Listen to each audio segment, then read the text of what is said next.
course, not the result the Eagles were hoping for yesterday in Minnesota. A 38-20 loss to the Vikings to drop them to 3-3 on the season, walking off the field dejectedly in Minnesota. But not all lost for the Birds, because the Cowboys also lost, falling to the lowly Jets. Yeah, that's right, the Jets. So both teams sitting at 3-3 atop the NFC East, and this Sunday night, a showdown looming down in Big D this week. Welcome into Quick Slants, presented by Nissan, along with Barrett Brooks. I'm Marc Farzetta in for Derek Gunn and Barrett. A little different of a trip home this time around from Minnesota. The Birds 2 years ago, victorious. This time, not so much falling to those Vikings. Yeah, it didn't feel like the Super Bowl year. And I tell you what, they got just totally outmanned on that. I mean, mentally, physically, effort-wise, it was a flawless victory for this Minnesota team. They went out there and imposed their will on this offense and defense and special teams. You name it, they went out there and beat those guys up. And when you get to a point like that, you just become totally dejected, and that's the way this Eagle team felt riding on the plane coming home, bro. Yeah. Now let's delve into the Eagles' biggest issue yesterday. The defense, yes. 1 week after looking like a bunch of studs, basically, sacking Luke Falk 10 times against the Jets and also scoring a pair of defensive touchdowns. They were torched by Kirk Cousins, 333 yards, 4 touchdowns, and here are the Birds at least acknowledging that they need to be better. They made the plays to win today. You know, I mean, we fought hard, we fought back, but, you know, they just made more plays than we did, and, you know, there's no excuses. We just got to, you know, go back and make sure we get it right. They just made some good throws and good catches, and then partly on us, you know, a couple of blown coverages, one of them being mine. So, you know, I take the heat for that. But they do a good job of balancing run and play action. We knew that coming in. You know, we got it turned around for a while there, but a little too late. No shortage of Birds acknowledging that they need to improve in the locker room, like Fletcher Cox right here, who added this. Right now, it just seems like we can't get out of, well, you could fill in the blank there. That's the honest to God truth. We're in our own way until we let it go. We'll keep getting blown out. We have to fix it, and we have to fix it right now. So, Barrett, you look at this defense.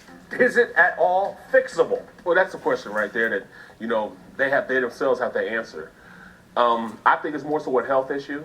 These guys are not healthy, especially in the secondary where they're having the most problems at. We're talking about guys that are second-team guys out there playing and actually play starter minutes. It's a reason why they're not starters right now, but I tell you what, Rasul Douglas, he's going to fight with everybody, but he does have some shortcomings when it comes to speed. And you have a guy that goes out there that can, you know, flat out just run.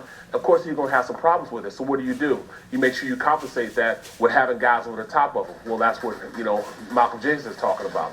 He didn't get over the top on one of those long digs plays and a la touchdown, you know. So it's hard for you to go and say, all right, is it fixable? When the younger guys, yes, we expect them to make mistakes. We expect them to go out there and not really, you know, perform the way they're supposed to perform. But that's why you have veteran players. And when your veteran players also make those same mistakes, that's when things start going in and things start happening, and you know, it's hard to fix that.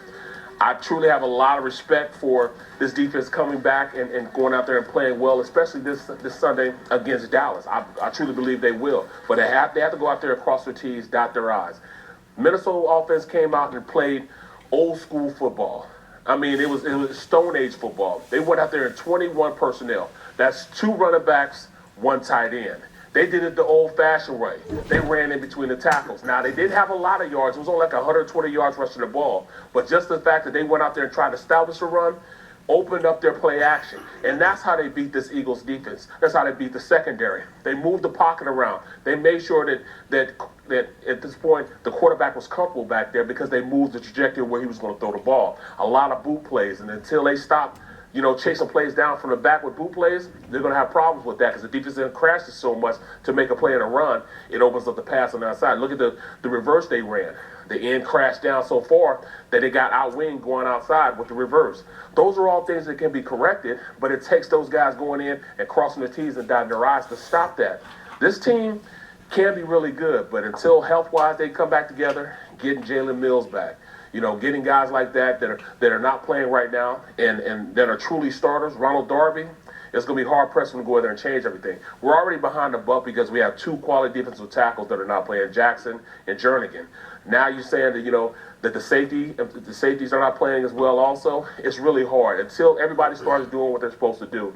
Then it's going to continue going this direction. When they start doing that and start playing well, then it'll turn into another direction. Just schematically, real quick, Barrett, why am I watching a guy like Rasul Douglas, who we have known to struggle in the speed game time and time again? He's good at coverage, short yardage situations, but you see him get burned by Stephon Diggs time and time again. Why isn't Jim Schwartz making sure somebody's over the top? Well, that's what I was talking about. That's what went on.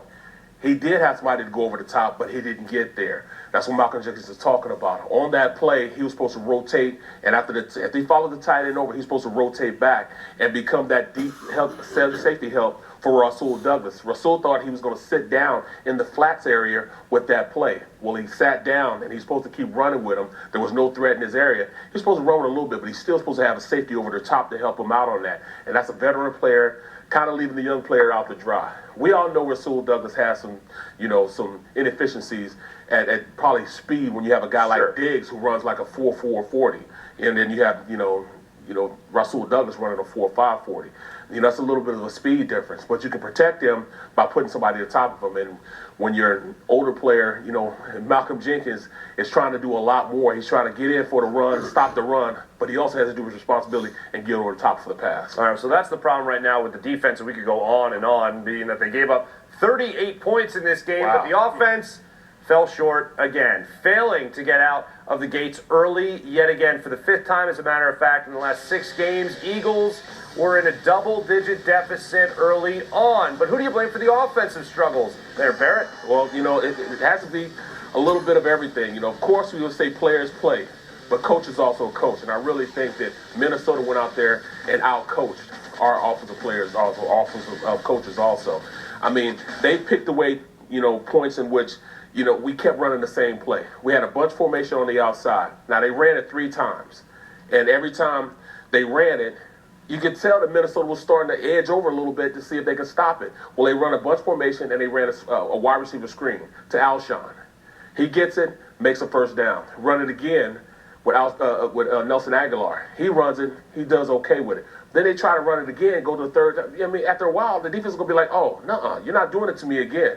So what did they do? They keep running it. And just like you said, we were talking in the newsroom, you saw the linebacker start Eric Kendricks. Yeah, he's the Mike linebacker. He starts scooting over. He sees the play happening. And we don't change the play. We still run the play, and he goes and makes the play. Those are circumstances in which you have to check out of that and go to another play or not run that play again. You can only go to the well a couple of times. You can't just keep going to it and not think they're not going to be thirsty too and go to that well also. Yeah, predictability is always a problem for an offense. And there was another play later in the game where I thought Carson Wentz overthrew Nelson Aguilar a little bit deep in the end zone. And you could see the corner, I think it was Trey Wayans, coming over to take on Nelson Aguilar. And he's pointing deep, like he knew where the ball was going. So the safety had to get back on that play. Safety ended up not being involved, but they still knew what was coming. It was going to be a deep ball to Nelson Aguilar. Offensive line you could always go to. You know that better than anybody. They have been inconsistent this year. But really, you got to focus on trying to help out your quarterback. Wide receivers, well, that's Nelson Aguilar, whether that's Alshon Jeffrey, whether that's a guy like Mac Hollins, who I don't know if he just wants to be a special teamer or if he wants to help the team win from down to down. He has been a huge disappointment this season. And a second-round pick, J.J. Arcega-Whiteside, can barely get on the field. Right. So those are all things you can look at as key reasons why they've been struggling. Yeah, but you can also help them out by better play calling. Absolutely. What happened to our screen play, our screen game? We call them slow screens. The screens to the running back. Take advantage of their rush. That Minnesota team can rush up the field just as good as anybody in the NFL. Use that against them. Now you run draw plays. Now you run screen plays to take advantage of that speed. Get up under the defense and have your offensive linemen blocking linebackers. I'll put my offensive line against linebackers all day. But we didn't run things like that. We didn't run a draw play. We didn't run screen plays in the middle of the field with the running back. Those are all things as far as play calling that they could have taken advantage of, especially with a team that rushes the passer like Minnesota. The Eagles' offense certainly needs to light that fire earlier, and they haven't even scored a point in the first quarter in 3 road games now, which is troubling. You know what, the Eagles, they do sit at 3-3, but the sour taste in our mouths didn't last too long as the Cowboys followed up the Eagles game with a loss to the lowly Jets. Thank you, Sam Darnold. Yeah. Setting up a huge showdown in Dallas coming up on Sunday night in prime time action. Our Dave Zangaro caught up with Doug Peterson at his press conference earlier today, where he asked him about that showdown in Dallas. This morning on the radio, you said, we're going down to Dallas and our guys are going to be ready to play and we're going to win that football game. What from yesterday makes you confident this team's going to be able to right the ship here? Yeah, I mean, listen, I'm. You watch the film, and I also said that people on the outside of this building think the sky is falling. As the head football coach, I'm going to stand here and show confidence in my football team because that's what I have. I have confidence in my football team, the guys that are on the football field, and it's our job as coaches to prepare them, get them ready to play, and we go play. Did you guarantee a win? Never said that. Okay. I never said that. Interpreting it that way. Never said guarantee a win. No, I'd never do that.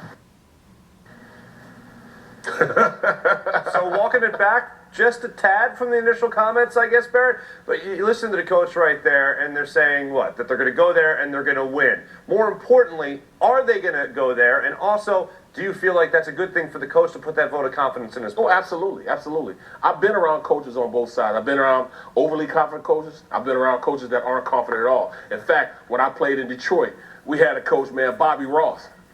This guy had no confidence. In fact, he quit halfway through the season on us. Yeah, I had a coach quit on me halfway through the season. Coach Moeller, the former Michigan head coach, had to come in and finish the year out. I mean, he had lost the team, man. I mean, the guy, he had a total conniption, man. He just stopped coaching us, left. He said, guys, I don't know when I lost the team, but I lost it. I can't give you guys what you need to win games, so I'm going to step down. And then the player was like, all right, Robert Bourget, all right, get the hell out of here then. We'll do it ourselves. And we went in, ended up making the playoffs. No, well, almost making the playoffs. We almost made the playoffs after he left. But, I mean, I like the fact that Doug is a spearhead. And he said, yes, if I said it, I said it. I wish he'd went about it like that. That would have been better. Backtracking a little bit. But still, you got to install confidence in your players, and they're only a reflection of you. So if he's reflecting that he has confidence, maybe he'll get that confidence also. Yeah, I would like to see a little bit more of that swagger. He's trying to keep us damn right. Yeah. I would like to read that transcript. Right. Like, damn right. And then cut it out, post that on the bulletin board. Right. See how that grabbed you. Still to come on Quick Slants, we play a little bit of Take Your Pick, yes, including Doug Peterson's decision to try a field goal at the end of the first half. Plus, a little bit later, rather than that fake field goal we all remember so fondly, Kirk Cousins was dubbed the weakest part of the Vikings offense by Eagles linebacker and his former teammate, Zac Brown. And boy, did those comments backfire just a little bit. We'll discuss in a moment on Quick Slants. Quick Slants, brought to you by Nissan. Choose Nissan today for great offers on our most exciting lineup.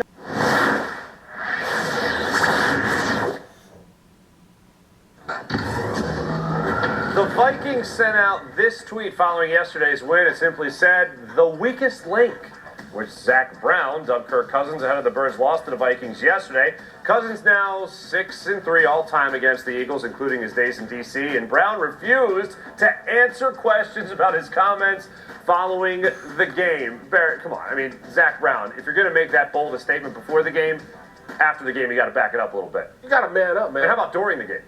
Man up. I mean, that's the biggest thing in the game. Go out there and make a play. Make your presence known. I mean, I just can't randomly say stuff that I want to say without repercussions and consequences, that I have to account for. He has to do the same thing. You said what you said. Be a man. Back it up. At that point, Malcolm Jenkins, perfect example. He let us know, yes, it was my fault on that play. And as a man, I was like, all right, then that's what's up, Malcolm. I see that. Now he can go in and correct that mistake. You can't correct saying a guy has a weakest link and then he goes out and whoops your ass. You just can't do that. You certainly can't. Zac Brown's is never one to shy away from microphones, except in this moment, which was what was so odd about it. The fact, we talk about Doug Peterson walking something back. Zac Brown not willing to answer questions about a story that he created himself to the media on Friday.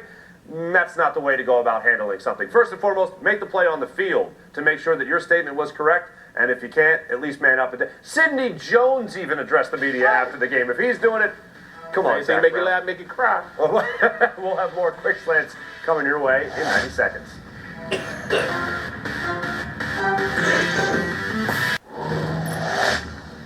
Barrett, now it's time for America's favorite game, Take Your Pick. First up, Doug Peterson's decision to try a fake field goal at the end of the first half. Why, oh why? There were only 20 seconds left on the clock. The Eagles had no timeouts remaining. Barrett, what should the Eagles have done? Take your pick. Taken the points, left the offense on the field, or, I don't know, tried the fake? What do you think? Take your pick. You know what? I'm going to say that I would have probably kicked the field goal. In fact, I would have kicked the field goal, but I'm not Doug. Doug is a riverboat gambler. He wants to go out there and show confidence in his team, confidence in them going out there and getting the job done. The job wasn't done. So, hey, like I said, they say they make you laugh, make you cry. It didn't work. But what if it would have worked? What if? You know what I mean? But if they'd kicked the field goal, they'd win at the halftime. Then they turned around, they went straight down, scored, and then kicked another field. I mean, they were down by one then. So it was a lot of things that happened that really, pushed it back in his face like, all right, you should have kicked the field goal. But hindsight, you look at it, 2020, he's a riverboat gambler. I think he still would have done it. I think most people would have actually gone like, oh my goodness, Doug, you're lucky on that one, man. Knowing it was the wrong call. Right. Because you have an opportunity where you're getting the ball after the half to put up even more points. So it essentially could have been a 10-point swing. I understand His players love that he's a coach that's aggressive. That's why I will defend him on the 4th and 2 in midfield, because that's more of Doug Peterson. A fake field goal with a guy who admitted after the game he had never actually thrown a football before. All right, maybe in practice. Jake Elliott, that's got to be another. If you're going to go for it at all, go for it with the guy who is a Pro Bowl level quarterback with Carson Wentz. Maybe go for that one. But we move on. Eagles now dealing with plenty of injuries. So I ask you this to take your pick, Barrett. Which of the injured players do you miss the most? D-Jax. He can really turn the tables on how you run this offense. At this point, they double team everybody that can go out there and play. You have to double team D-Jax. He pulls a guy out of the box where you can run the ball better. He also takes away the double teams from Zach Ertz, because now you can't have somebody double team Zach Ertz because D-Jax will take it over the top and then he'll run a comeback on you. He just opens up the offense so much because of his speed, and offensive coordinator love him because he can go out then and throw to whoever he wants to throw to. But defensive coordinators hate him because now you have to count for him wherever he is on the field, and every time he's on the field, you have to dictate that you have two people on him. So he takes a double team away from a lot of people. Now it opens up in the middle of the field, and guys, like Nelson Aguilar roaming around in the middle. I don't even think it's close. D-Jax is by far the person that they miss the most. But if you had to go with number 2, the guy that I say who's been injured that they missed the most, Malik Jackson. Oh, absolutely. That was a huge offseason acquisition. That defensive line would help out this mediocre, at best mediocre, and I'm being nice, secondary if they have that push in the middle with a guy like Malik Jackson. Yeah, but D-Jax number 1. Oh, absolutely. Yeah. All right, let's move on here. Last week, Doug Peterson said they were trending toward giving Jordan Howard more touches, but Miles Sanders once again showed his big play ability. Barrett, right here, when you're looking at the running backs, who should get more touches? Is it Sanders or Howard? Take your pick. I'm still going to say Howard, because Howard's one of those guys that can go out there and pound the defense. You give it to him, he's always falling forward. First play of the game, he goes and gets 5 yards. You keep pounding the ball with him, now you have to respect the run. Now you can throw little in routes over the top of the linebackers because they're respecting the run more. But the first play, he comes in and gets 5 yards, and they take him out.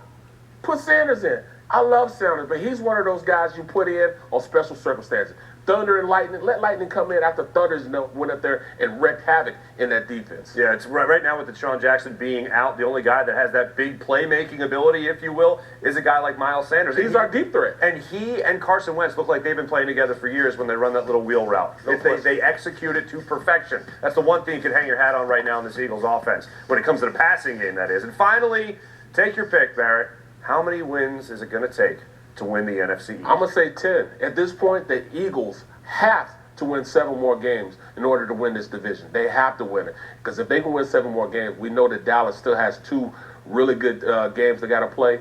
So I'm going to go with, Dallas losing and them going and being 9-7, Eagles being 10-6, and win the division. I'm going to go with 10 as well, because I would hate to see the Eagles go 9-7 again. Something they haven't done really ever until last year. Right. That's the last time they did it.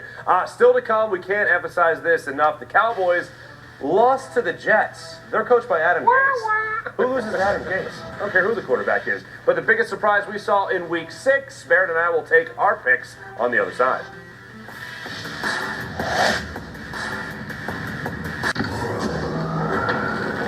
Back here on Quick Slants with Barrett Brooks, I'm Marc Farzetta. And you know what? There's a lot of surprises, most notably the Eagles losing so bad to the Minnesota Vikings on Sunday. But what's your biggest surprise, Barrett, of Week 6? Because Week 6 had a whole heck of a lot of them. Last night I still had a ray of sunshine. When the Dallas Cowboys lost, man, that's the best thing since sliced bread. I'm so glad they lost, man. I cannot stand Dallas. I mean, the fact that they lost to a Jets team that even if they had Sam Darnold, we wouldn't have lost to them, and they lost to them. The Jets beat up on that Jets defense, beat up on that offense, putting guys out. At this point, they really tenderized that defense and the offense for the Eagles to go in and beat them on this Sunday coming. If you can't celebrate an Eagles victory, then at least revel in a Cowboys defeat. No question. That's what you can say right there. My biggest surprise, you could say it was Houston going into KC and winning, but I'm not going to go there. Let's keep it in the NFC. I can't believe the San Francisco 49ers are 5-0. That is the biggest surprise for me in Week 6, that they've improved to 5-0 now. Jimmy Garoppolo has been far from perfect. 5 interceptions on the season, 7 touchdowns. He's been good, but not great by any means, and their defense has been very good. Nick Bosa doing his thing so far this season. That is the most surprising thing to me, not just for this Week 6, but really for the entire season, the 49ers being 5-0. You know what? That wasn't surprising me. You know why? Why is that? Because they almost averaged 200 yards a game rushing the ball. When you can beat up guys rushing the ball and running on them, it really, it puts you to the point where, like, all right, we're unstoppable. 200 yards, almost 200 yards a game. That's great football. Any video of Richard Sherman shaking the hand of Jared Goff? Do we know this? We'll look for it. That's all for Quick Slants presented by Nissan for Barrett Brooks. Yes, I'm Marc Farzetta. Have a great night, everybody.